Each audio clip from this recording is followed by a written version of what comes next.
Marvel's Spider-Man Miles Morales is like an expansion pack of old. Same characters, new story, and with a small dosage of a new technology. In today's video, I will examine that little bit of new technology in Miles Morales here with its new ray trace shadows and tell you what they bring to the table in performance and visuals. I will also use this new release here from Nixxes as an opportunity to update my optimized settings for both Miles Morales and the base Spider-Man Remastered game, as there have been some notable changes in the game settings since last August when I did my review. So let us get right into it now by talking about those settings. All of my settings recommendations from the original game essentially apply in Miles Morales because the original game and Miles Morales share nearly all the exact same settings in the menu as we can see here. But most importantly, both games run extremely similarly. Running side by side, doing the same run around Central Park here, I managed to record that Miles Morales, in that same run, ran even a little bit better than the base game, by around 5%. If I were to guess why, on average, it's probably due to the fact that there's no more leaves on trees and some other smaller changes in the scenery. So perhaps even Miles Morales runs a little bit better due to its setting primarily being in winter.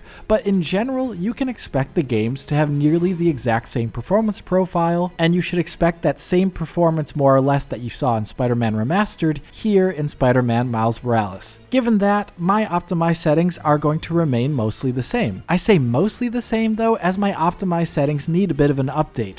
They were originally made in August, and the original game has seen patches since August that change what some of the settings do, and Miles Morales inherits those changes in its engine version. The first setting I would like to update in my recommended settings is that for weather particle quality. Back in September, I didn't really know what this setting did, so I didn't really mention it. But as you can see here, the setting controls the density of particles like snow. Pausing it, we can see how each level going down to low decreases the amount of snowflakes in the air to an impressive degree, honestly. And very high has very super dense particles in the air. If we put these settings back to back with the various modes on PS5, we can see fidelity mode here, for example, is closest to the high setting when you pause the screen. Performance mode RT on PlayStation 5 is also that same high setting. For optimized settings here on an RTX 2060 Super at 1440p, I found this having an extremely minor impact on performance. But if we are trying to be optimized here, I would say high is a good bet,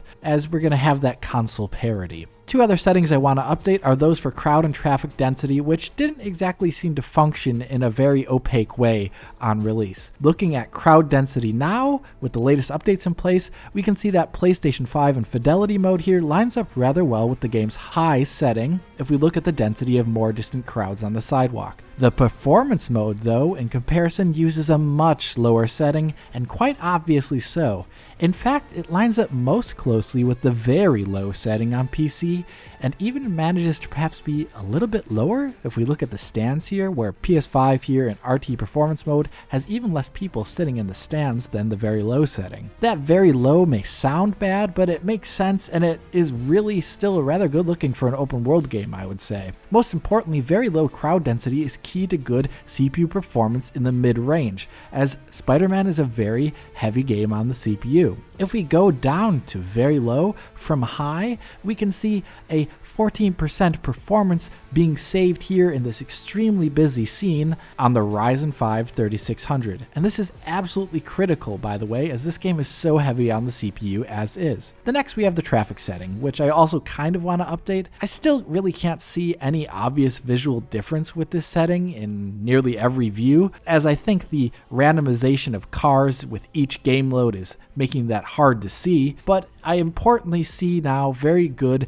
CPU performance savings when turning it down. Going down to very low traffic density sees an appreciable 6% performance uplift when CPU limited on the Ryzen 5 3600. And I think that is critical in this title, so my new optimized setting here for traffic density is indeed very low. Second to last, there's been updates to HBAO Plus, which did not seem to really work on release, but now it is working just fine. In general, it provides a different ambient occlusion presentation. There are less halos around and behind objects, and more punctual darkening towards the point of contact with ground or wall. So here, underneath the garbage bags, there's a darkening on the ground that is just less generically behind the bags. As to which is best, it's hard to say, and it's more about taste, as screen space ambient occlusion is a total hack as is, but for optimized settings, I will still say SSAO is optimized as it runs a little bit better on a mid-range GPU. And lastly, the game has seen updates to how it utilizes VRAM since launch. My recommendation now is that if you are on an 8GB GPU or more and playing at 1440p, using my optimized settings, then you will want to set texture quality to very high, as that will run fine on an 8GB GPU in my testing with the latest patch. But if you are on an 8GB GPU and trying to run the game at a higher output resolution like 4K, then I most definitely recommend just high texture quality. With very high texture quality, like you're seeing on the right hand side here, 8GB GPUs at 4K with my optimized settings that include ray tracing, of course, will see paging out to system RAM from the VRAM as VRAM is being overfilled, which will cause extended GPU related performance drops like we're seeing here. On the left hand side, with just high textures targeting 60 FPS with dynamic resolution, 60 FPS is actually being hit rather excellently and the game looks great. On the right hand side with very high textures, we see those extended drops below 60 FPS and sometimes into the 40s as the GPU is being throttled by the speed of transfer of textures in real time over the PCIe bus from system RAM. I don't think that's a good position to be in for performance, so if you are on an 8GB GPU, very high textures at 1440p or lower, and high textures if you're at higher resolutions like 4K. And with that, we have my new updated settings here for Spider-Man Remastered and Spider-Man Miles Morales. We now have a better understanding of what PS5 is doing with its settings due to the game updates, and we understand better how it attempts to maintain 60 FPS with ray tracing if we look at that crowd density there being basically very low. With these new performance settings, we have won over some CPU performance that shows in places like Times Square in the original game, which now run quite a bit better than I showed off at launch. Nixxes has also spent some time optimizing AMD processor performance since launch as well, and Times Square, for example, in Miles Morales is running nearly above 60 FPS the entire time with my optimized settings, with only smaller dips below occasionally. I would consider this a much better situation than before, and the game is still looking excellent. So we now have almost 60 FPS locked with my optimized settings on something like the Ryzen 5 3600. Great news.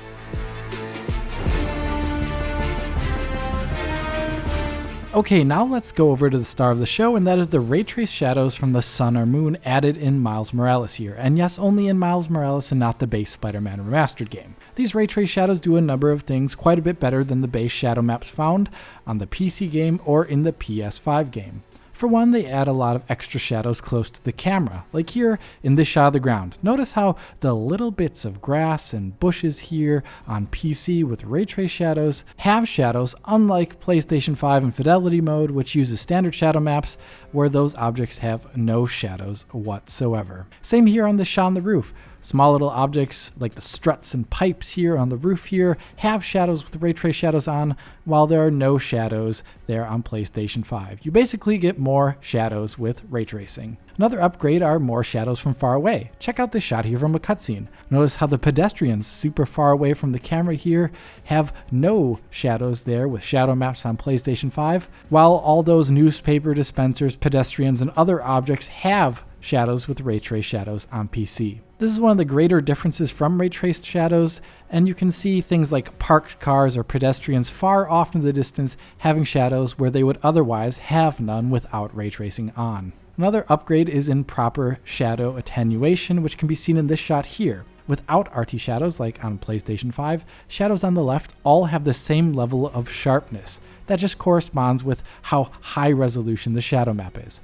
On the right with ray trace shadows, the shadows have different levels of sharpness depending upon how far away they are from the shadow caster. Miles' the shadow is comparatively sharp. The shadow from the street lamp starts off sharp and then gets progressively softer. And the shadow from the building, which is hundreds of meters away, is very soft with ray tracing on with a large fall off. In comparison, it is pin sharp and unrealistic on PlayStation 5. The last upgrade is that there are no longer any shadow cascades, like you can see here with PlayStation 5 on the left, where the shadow resolution transitions to another shadow map, and you can see a discontinuity in the form of a line that moves with the camera with the shadow. You can see that here in this shot where without ray tracing on PlayStation 5, the shadow is missing in one cascade and appears in the other as the camera gets closer. While on PC with ray tracing, the shadow is always there on the wall regardless of the distance, and it always has the same level of quality. I would say 9 times out of 10, ray trace shadows offer a tangible upgrade in Miles Morales on PC, and I only say 9 out of 10 because there are a couple of edge cases with issues. Now, most of these issues, I presume, stem from the low quality of the geometry that Spider-Man uses in general for ray tracing. If you recall, the quality of the world used for ray tracing in Spider-Man is indeed much higher on PC than it is on PlayStation 5 when using the highest quality for geometry. Like the buildings here on PlayStation 5 are just kind of boxes with the texture of a facade, but it's real geometry on PC with that very high geometry quality setting. It's a lot better on PC, but it's not actually the same quality as the primary visibility still. And the reason for that is because this game still has reflections of objects that are kilometers away in the distance, and it needs to find a sweet spot between quality and distance. But it can have effects like this. Check out this scene here. Look at the bush behind Spider-Man in the reflection. Notice how the bush in the reflection has rather simplified geometry. It's basically a box with a texture that looks like a bush. The real bush, though, in the primary view looks like this. It has a bunch of alpha masked leaves on it and a more rounded appearance. It's more detailed than in the reflection for sure. But since ray trace shadows seem to use that same simplified geometry most of the time, the ray trace shadow here looks less flattering than the shadow map. The shadow map contains all those leafy bits and that rounded look, where it's just a box basically with the ray trace shadow. This can have other knock-on effects for other vegetation. For example, check out the shadow of this tree here. With shadow maps, the tree is moving as the shadow map can show vertex animations in the shadow. Ray trace shadows, though, don't inherit that in this game, so the tree shadows are oddly static in comparison, even though they're much more realistic otherwise. Another issue I have seen occasionally is that alpha cards making up tree branches are also sampled in RT as opaque, so you can see triangles in tree shadows at times. But this is rather rare. And lastly, sometimes RT shadows can have a bit of unexplainable instability in them, like here, where you can see the shadow kind of pulse occasionally for a reason I'm not sure of. 9 times out of 10, ray trace shadows look better, but there are some odd cases that I'm highlighting here that could perhaps be fixed with an ultra ray tracing geometry quality setting. This currently goes up to very high, but I imagine there could be an ultra extreme quality option which is very heavy, which would make closest objects around Spider-Man have a 1-to-1 representation in ray tracing as they do in the primary view. Ray tracing comes with multiple settings, as you're seeing here, where medium uses less rays per pixel than high and very high, but you really can't tell the difference in a static shot. In motion, medium will have more fizzle though, like you can see here in this slow-mo shot, where disoccluded regions in the shadow can occasionally show this fizzly look. In the end, I do not recommend RT shadows for optimized settings as they're costly on the GPU, as we can see here on an RTX 2070 Super at 1440p, where turning them on just to medium costs 15% on the GPU, but the real reason for me not recommending them for optimized settings is because they'll cost around 9% on the CPU just to turn them on something like a mid-range Ryzen 5 3600. It's not an optimized setting, and I think it should be left for those with really high-end GPUs and CPUs. Now, before I close out this video, there's 2 other things I'd like to talk about. For one, there is DLSS 3 support in this game, and the latest Nv driver adds G-Sync with V-Sync functionality to DLSS 3. Basically, with the latest Nv driver, there's a good way to actually cap frame rates while using DLSS 3 and G-Sync. That was one of the core complaints I had about DLSS 3 when I initially reviewed it. For example, in this scene here, before the latest driver, you'd either have to choose not having V-Sync on with G-Sync, which would lead to screen tearing, but 43 milliseconds of input latency with DLSS 3 at 4K 120Hz, or you would have to have V-Sync on there with DLSS 3 and have 87 milliseconds of input latency, so quite a lot more input latency. But with the newest driver, you can cap with V-Sync and just have 48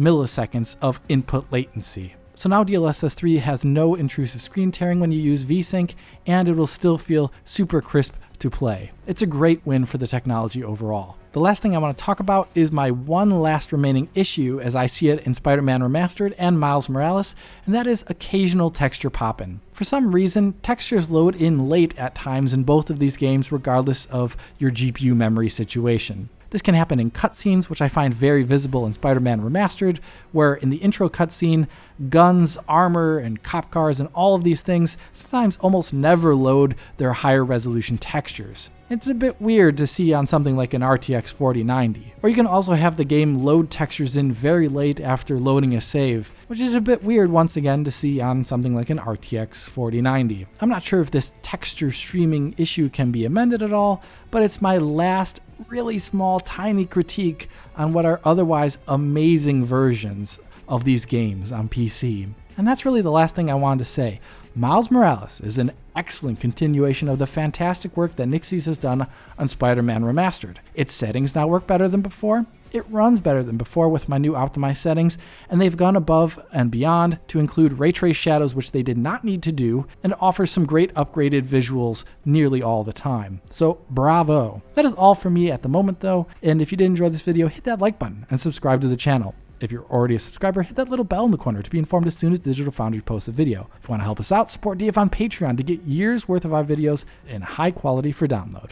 Other than that, comment below, follow on Twitter. As always, this is Alex, bidding you farewell und auf Wiedersehen.